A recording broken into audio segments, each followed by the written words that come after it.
Bonjour ou rebonjour si vous étiez déjà avec nous sur la table précédente. Ici en direct du collège Louise Michel dans le cadre de la journée du développement durable, cette deuxième table ronde qui va avoir pour thème l'alimentation. Même principe que tout à l'heure, et si vous n'étiez pas avec nous, cette journée s'inscrit dans le programme des Cordées de la réussite qui réunit des élèves du collège Louise Michel et avec moi cette deuxième table ronde, Marlon et Zacharia. Bonjour. Bonjour. Et côté étudiants et de l'IUT Grand Ouest Normandie, Alwena et Ronan. Bonjour. Bonjour. Des étudiants bretons venus en Normandie. C'est ça. Bienvenue.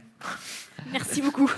Et grand témoin, puisqu'il y a un grand témoin aussi sur cette table ronde, Louise Sago. Bonjour. Bonjour. Vous êtes coordinatrice de la CAE Rhizome et ça va demander quelques petites explications sur qu'est-ce qu'un CAE.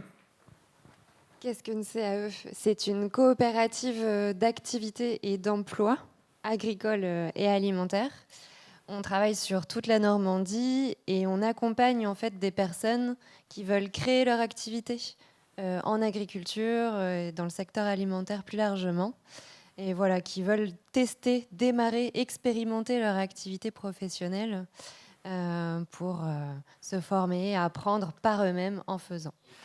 Ça me fait une transition toute trouvée puisque on a eu des jeunes apprentis qui sont partis sur le marché d'Alençon à la découverte des produits locaux et qui sont même essayés à la cuisine, mais ça va être en vidéo dès maintenant.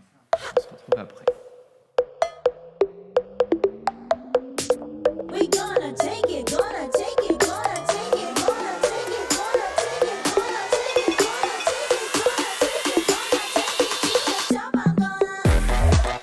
Bonjour à tous. À l'occasion de la journée du développement durable organisée le 6 avril 2023 au collège Louise Michel, en partenariat avec l'UT Grand Ouest Normandie, nous vous proposons de faire une petite expérience.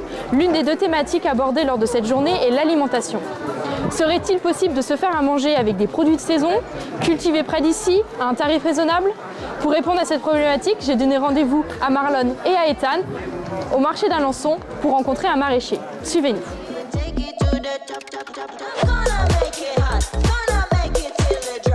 Bonjour. Bonjour. Est-ce que c'est vous qui cultivez les légumes que vous vendez ? Alors on cultive en partie tous les légumes qu'on produit presque parce que quelquefois on n'a pas de produits qui sont à nous et pour tenir la clientèle, surtout l'hiver, on rachète quelques produits et qu'on revend. D'accord. Est-ce que vos prix sont moins élevés que ce que l'on retrouve en grande surface ? Alors mes prix, en général, il y a quelques prix qui sont moins élevés qu'en grande surface, mais je ne sais pas surtout parce que moi, quand je vais en grande surface, je ne regarde pas forcément le rayon fruits et légumes. Est-ce que vous pensez qu'il y a de l'avenir pour les maraîchers comme vous ?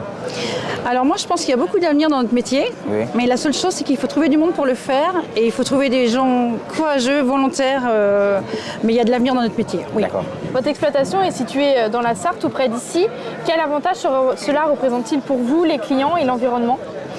Alors, en ce qui concerne la clientèle, ils ont des produits qui sont frais, qui sont ramassés. Alors nous, on ramasse 3 fois par semaine, donc en sachant qu'on fait des marchés, 5 marchés par semaine. Donc les clients ont des produits frais de saison. Alors, en ce qui nous concerne, nous, ça nous permet de vendre directement aux clients, de vendre à un prix beaucoup mieux que si on vendait en grande surface. Avoir une relation avec la clientèle, c'est très bien, c'est beaucoup mieux. Et en ce qui concerne l'environnement, alors c'est vrai qu'on prend notre camion pour venir, mais c'est des produits qui viennent de 45 km, c'est pas des produits qui viennent d'Italie. Il n'y a pas eu d'avion, il y a eu beaucoup moins d'impact au niveau écologique. Nous aimerions préparer un repas. Pouvez-vous nous recommander quelques légumes de saison ? Eh bien, tu viens avec moi, on va voir.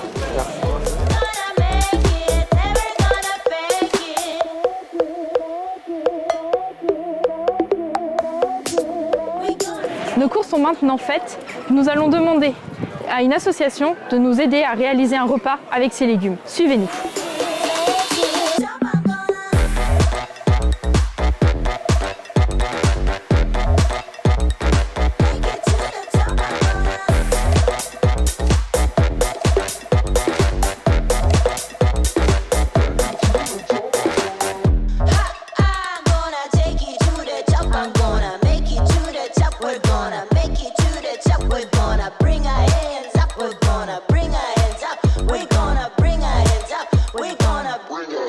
I'm gonna make it hot, gonna make it till it drops. Ça y est, c'est en train de cuire. Et pour savoir si la quiche est réussie, nous vous invitons à suivre le Plateau TV diffusé le 6 avril après-midi au collège Louis Michel. Et pour ceux qui ne peuvent pas venir, les échanges seront transmis en direct sur le Facebook Live d'Insitu TV. À À bientôt. bientôt.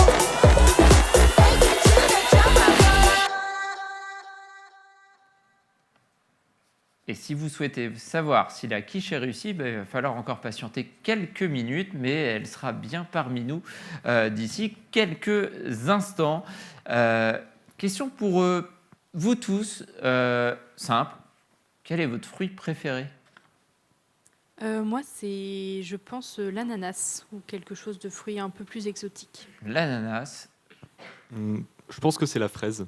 la fraise, Marlon, Moi, c'est soit les cerises, ou soit les pêches et des trucs comme ça. En fait, les trucs juteux. d'accord. Moi, c'est la pastèque. La pastèque. Et Louise, Je pense que c'est la figue. c'est la figue. Alors, est-ce qu'on trouve tous ces fruits en local ou pas, à votre avis? On va produire de l'ananas en local. Non, je pense pas. Parce qu'il va falloir qu'on se mette d'accord quand même sur qu'est-ce que c'est que le consommer local. À quel moment on va dire qu'un produit est local? On dit qu'un produit est local à partir du moment où il est, comment dire, il n'est pas fabriqué, mais il est produit à moins de 150 km de là où on habite. Donc à moins de 150 km, par exemple, d'Alençon aujourd'hui. Donc les cerises, on devra en trouver. Les fraises, ça passe. Les figues, ça peut. Il n'y a que l'ananas peut-être qui va poser problème. Je ne sais pas, Louise, dans vos connaissances, vous qui accompagnez pas mal de... Est-ce que tout le monde va pouvoir trouver son fruit préféré en local? Ananas, je ne connais pas encore. Par contre, on voit que dans les serres des maraîchers et maraîchères en Normandie, il y a de plus en plus de petites astuces qui sont tentées, justement en tirant parti, entre guillemets, du réchauffement pour cultiver quelques fruits de plus en plus exotiques. Donc, on y reviendra, mais on va avoir peut-être possibilité d'avoir une alimentation très diversifiée en restant dans des produits dits locaux. Alors, je crois que Zacharia, tu avais une question à poser à Loena et à Ronan. Et à Louise aussi, si elle veut répondre. Pourquoi est-ce important de s'intéresser à la consommation locale? Et vous n'avez pas 2 heures. Hein.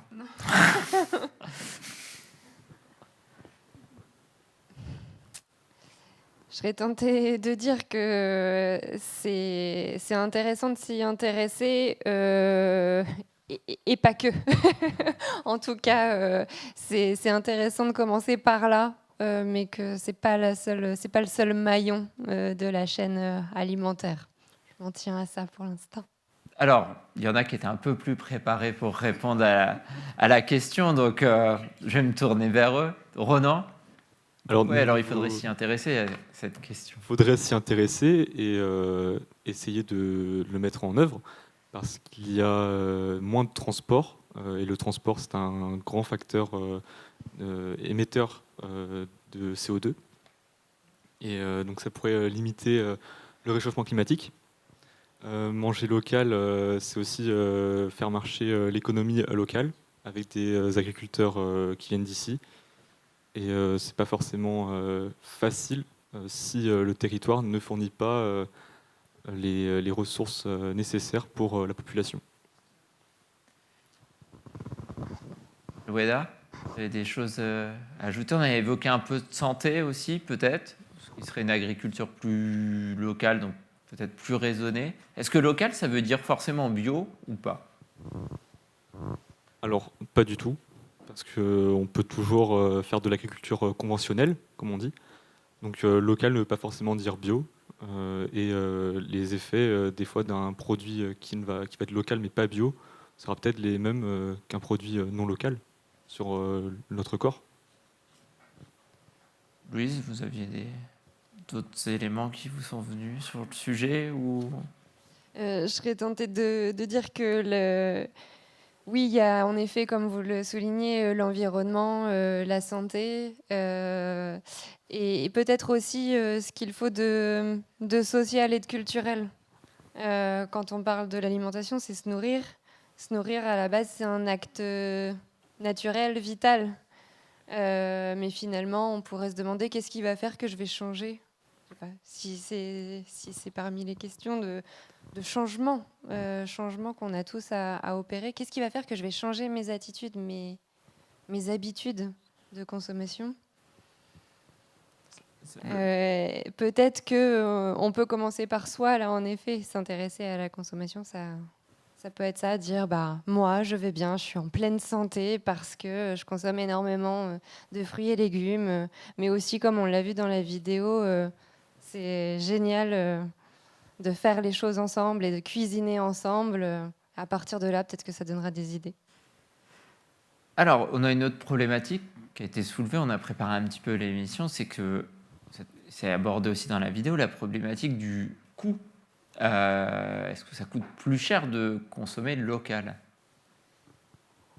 Je pense que pas forcément, parce que si on consomme local et on peut dire de saison aussi, avec des légumes ou des fruits de saison, ça reviendra peut-être pas forcément plus cher que si on consomme le même produit mais qui vient de beaucoup plus loin, quoi. Je pense que niveau prix, peut-être que ça un peu plus cher, mais niveau qualité, c'est peut-être meilleur. Et puis souvent, l'endroit où on achète des produits locaux, c'est le marché. Et le marché, il est censé avoir il n'y a pas des produits ultra transformés comme il y a dans les grandes surfaces. Du coup, on a moins tendance à être poussé à acheter des aliments qui ne soient pas sains ou tout simplement qui soient ultra transformés. Donc en fin de compte, on achète moins de choses et ça nous coûte moins cher à la fin sur le panier. Par contre, ça nécessite de cuisiner. Ça nécessite de cuisiner. Des fois, il y a aussi des produits qui sont cuisinés. Mais après, on peut faire des choses très simples et qui soient aussi très bonnes. Alors, qui cuisine parmi vous ? Ok. Alors, c'est quoi vos spécialités ? Dites-moi tout. Alors, moi, je suis étudiant, il y a des pâtes. Non, j'aime bien faire des patates au beurre. Voilà. Pommes de terre. Des pommes de terre, ça. des patates ou des pommes de terre, oui. Donc une marmite, un fond de beurre, du gros sel, et puis on fait griller tout ça avec une saucisse, c'est très bon. Un peu de viande, ça dépend, hein, on peut prendre aussi des lentilles, il y a plein de choses à faire. Aloëna, un petit conseil cuisine Moi, j'en ai pas vraiment, parce que là, en ce moment, je suis étudiante, mais quand j'étais chez moi, je faisais plus de gâteaux, quand j'étais encore chez mes parents. Donc, je suis plus faire des gâteaux que faire des plats salés. Mais donc, on apprend tous les jours à faire à manger. Consommer local, ça veut dire aussi prendre le temps de cuisiner, forcément. Si j'ai moins de produits transformés, c'est une condition obligatoire ou pas, Louise, d'avoir du temps de cuisiner si on veut consommer local ? Oui, quand même. Quand même encore aujourd'hui, mais ne pas hésiter sans doute à demander de bons conseils de recettes aux producteurs et productrices eux-mêmes qui connaissent parfaitement leurs produits et qui sont d'excellents conseils pour ça, avec inévitablement des produits de saison qui seront donc moins chers puisque en plus grande quantité au moment de l'achat. Donc pas de tomates au mois de décembre et pas de fraises au mois de décembre ? Non, définitivement pas. Alors moi j'ai une question pour Zacharia, parce qu'il a joué les apprentis cuisiniers. Est-ce que tu as passé un bon moment dans les cuisines du restaurant Au Goût d'Ici et d'ailleurs ? Oui. Oui. Mais c'était long à faire. C'était long. Parce que tu n'es pas forcément habitué à passer beaucoup de temps à cuisiner. Oui, c'est ça. En général, tu es plutôt... et c'était le cas pour beaucoup de choses toutes prêtes en fait à consommer. Et finalement, tu as passé pas un si mauvais moment que ça à cuisiner les légumes. Oui. Alors, on va y venir à cette fameuse quiche. Il y avait quoi ? Elle arrive d'ailleurs en direct. Merci. Aloëna, alors il y avait quoi comme légumes ? Marlon, Zacharia, vous pouvez aider. Hein. Il y avait quoi comme légumes que vous avez ramené du marché ? Il y avait des carottes et des poireaux. Des oignons, des oignons, de l'ail, de l'ail. des... Et après, c'est tous les ingrédients type farine, œufs, fromage, Qui était local aussi. oui, qui étaient locales. Donc en fait, sur le marché, vous avez réussi à trouver tout pour confectionner votre quiche, Oui. de A à Z. Et c'était long de faire la pâte.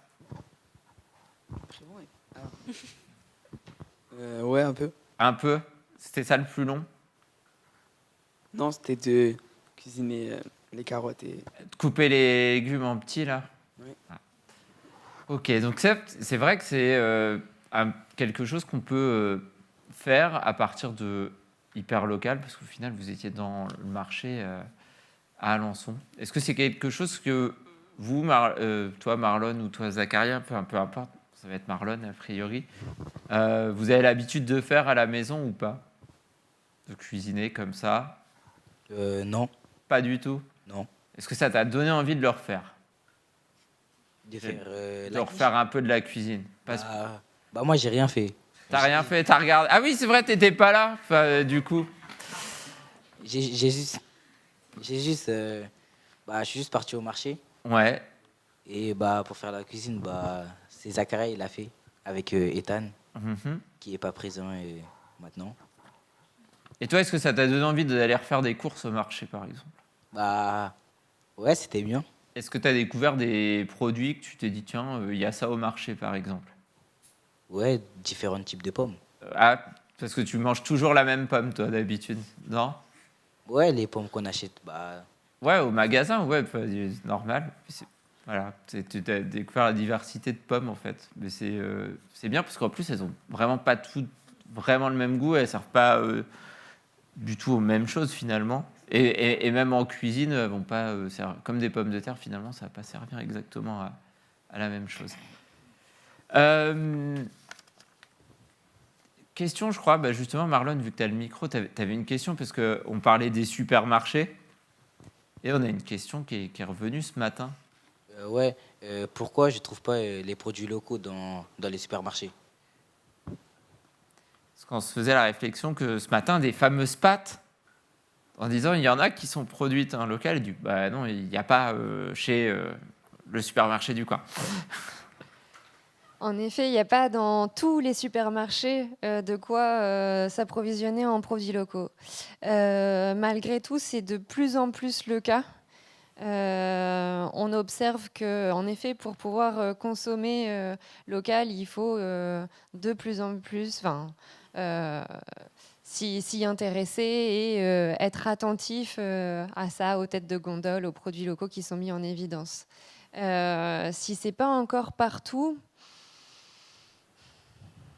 je serais tentée de dire que les grandes surfaces, les supermarchés n'ont pas encore tout à fait compris là où était le réel pouvoir d'achat. Peut-être que sur des produits locaux, bien que vendus en supermarché, ils pourraient vendre tout autant.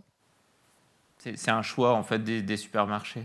Et la question est comment on les fait connaître, au final, pour changer. On parlait de changement d'habitude. Si je suis habitué à aller au supermarché et que je n'ai pas ces produits locaux, je ne sais pas qu'ils existent, comment je fais pour les connaître, finalement?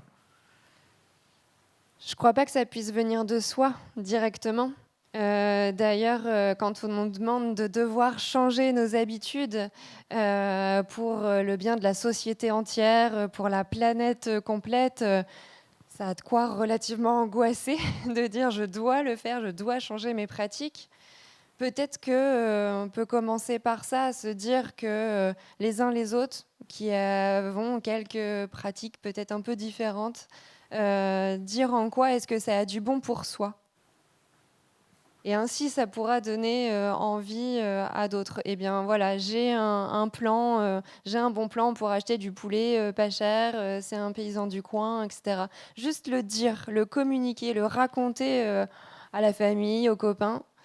Et puis, sans aucune prétention, aller changer. On ne peut pas changer les autres, en fait.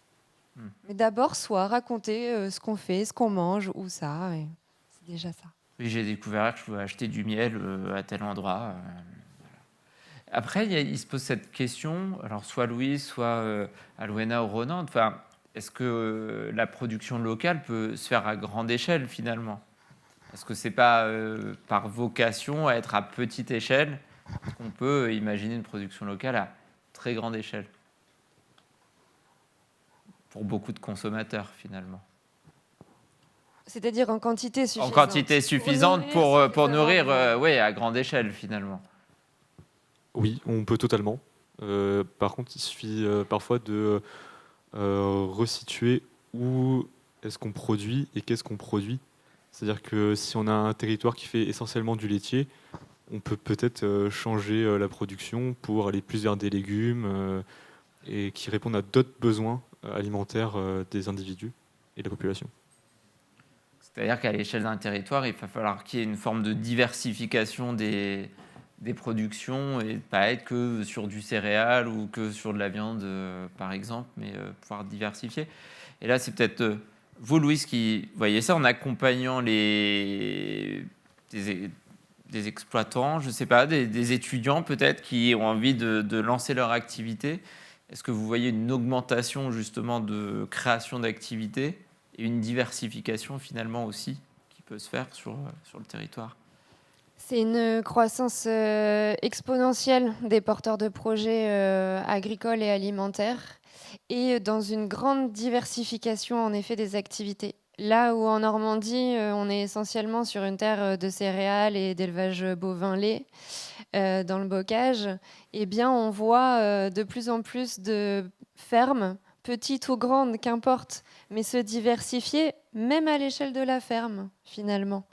Parce que la diversification, finalement, elle permet de ne pas mettre les œufs dans tous les œufs dans le même panier et de trouver un équilibre et nourricier et économique.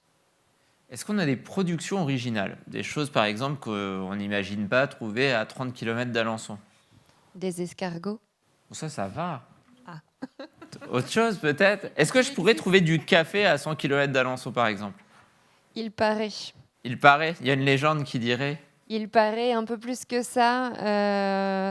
Un producteur, transformateur qui apparaît dans le film d'Éric Freitel, réalisateur alençonnais que vous connaissez peut-être, Les Gardiens du Climat. Il y a un torréfacteur même qui a fait son café avec un séchoir solaire de mémoire. Donc oui, ça existe. Et un café qui peut de plus en plus être produit, pas forcément avec des grains de café tels qu'on les connaît, mais de plein d'autres graines qui, grillées, donnent un goût similaire. Et donc oui, on va pouvoir produire un café local. Alors, je continue, je suis très branché petit déjeuner. Du chocolat. Eh bien, pas encore. Et mon petit frère chocolatier ne dirait pas le contraire. L'expérimentation n'a pas été faite. Cela dit, ce qui est possible, c'est de plus en plus de transformer son chocolat en local. Et ça, c'est quelque chose d'assez intéressant de se dire que, inévitablement, on ne va pas pouvoir tout produire sur un climat donné. Et heureusement, ça permet la diversification pour le coup à l'échelle de la planète. Par contre, en termes de transformation, on peut aller vers quelque chose de plus localisé, relocalisé. Faire venir les produits directement ici pour les transformer en local. Et faire un mix finalement entre ce qu'on a en local et éventuellement juste amener de loin. C'est ça le principe. Le temps passe très très vite. On avait une vingtaine de minutes. Je crois que le temps de la dégustation de la quiche va se rapprocher très très vite. Alors je ne sais pas si vous aviez des questions à poser à Louise de votre côté, que ce soit Marlon, Zacharia, Ronan, Alwena. Non? J'avais peut-être des questions sur le transport alimentaire local. Y aura-t-il des moyens peut-être plus écologiques de transporter la nourriture sans utiliser forcément des camions ou peut-être en utilisant des manières douces ou même le chemin de fer? Si seulement les chemins de fer étaient réhabilités, en effet. Oui, c'est la plupart du réseau s'est transformé pour les plus petits en voie verte. C'est un autre processus en cours. En tout cas, sur la logistique, Vous avez raison de souligner que c'est un réel enjeu, la logistique alimentaire à une échelle territoriale. Et là, c'est à l'échelle notamment départementale et intercommunale qu'il y a des choses à faire et un gros chantier. Pour ça, mettre des gens autour de la table, le plus d'acteurs différents possible entre entreprises, associations, habitants, collectivités. Est-ce qu'au-delà de la simple logistique, il n'y a pas non plus revoir les modes de distribution auprès du public? Alors, il y a les AMAP, ce genre de choses, mais est-ce qu'il n'y a pas d'autres modèles à imaginer? On parlait des supermarchés tout à l'heure. Est-ce que, je sais pas, réhabiliter un peu les marchés ou... Les marchés, on voit aussi des lieux multiples. Là où, par exemple, les tabacs se sont mis à faire des colis, eh bien, on pourrait imaginer que les écoles ou les collèges deviennent des lieux de distribution de paniers, mais aussi des petites boutiques qui vendraient une pluralité de produits locaux. C'est amorcé, ça existe. Mais dans une moindre échelle encore. Le tout, je crois, plutôt que de centraliser et faire un grand espace tel que les hypermarchés, on pourrait compter sur un maillage de plein de petits lieux de consommation qui eux-mêmes seraient accessibles à pied ou en vélo. Eh bien, ce sera le mot de la fin. Louis Sago, merci d'être venu participer à cette table ronde. Zacharia, Marlon, merci d'être venu sur scène. Et Ronan et Alwena, merci. Nous, il va nous rester éventuellement à goûter cette quiche dont on nous parle depuis des jours et qu'on a enfin à portée de main. Pour conclure, merci à l'équipe technique qui est derrière moi pour la réalisation vidéo. Merci au Collège Louise Michel pour son accueil au cours de cette journée. Si vous avez pris la vidéo en cours sur Facebook, le direct, vous retrouverez très rapidement les 2 tables rondes sur YouTube, sur la chaîne InSitu TV. Voilà, un grand merci et puis à une prochaine. C'était la journée du développement durable ici en direct de Louise Michel avec les étudiants de l'IUT Grand Est Normandie. À très vite.